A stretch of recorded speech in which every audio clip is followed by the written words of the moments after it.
John 2:22. Cum ergo resurrexisset a mortuis, recordati sunt discipuli eius, quia hoc dicebat, et crediderunt scripturae, et sermoni quem dixit Iesus.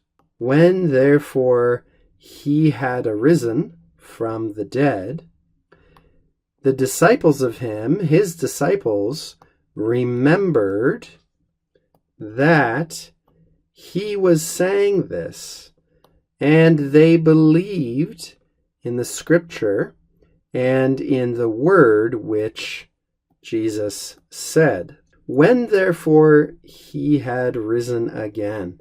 We've talked about this before, but it's worth reviewing. Cum can be used in different ways in Latin. Often when it indicates the specific or precise time at which something happened, the day, let's say, or the hour, or the date, we find it with the indicative mood. But other times we find it with the subjunctive mood, especially when it indicates the general circumstances under which an event happened, which is usually related in the main clause. Here we've got a subordinate clause, even though it's coming first, right? When this had happened, but here's where our main clause begins from, recordati sunt.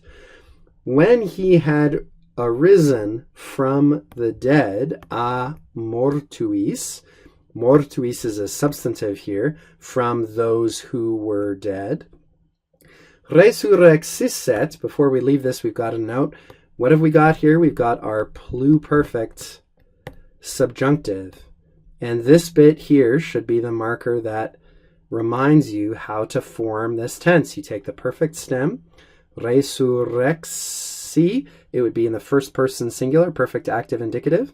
We add is, iss, and then our personal endings, and we've got the pluperfect subjunctive. When, therefore, this previous thing had already happened, that is, when he had arisen from the dead, his disciples, discipuli eius, recordati sunt. They remembered. Now, why does this look like it's passive? Well, it's a deponent verb. Remember, passive in form, active in meaning. So here we've got the third person plural, perfect passive indicative by form, but actually active indicative in terms of its meaning. What did they remember? Well, they remembered that. Now, typically in classical Latin here, we would have seen an accusative infinitive construction with a perfect infinitive anchoring things. But in the Vulgate and in late antique and medieval Latin in general, we very often see quia or quod to introduce a subordinate clause giving us the contents of what's been said or thought. Quia, because Jesus was saying this before the resurrection. He was saying this. Or probably in English we would just say he said this. And they believed, crediderunt, in the scripture and in his word. We could substitute here dicto Iesu without a significant difference in meaning. They believed in the thing that he had said. That's what sermo means. Remember, we talked about this word before when we were talking about how Erasmus translated Greek logos with sermo instead of verbum at John 1:1. They believed in the scriptures, in the scripture, I should say, and in his word.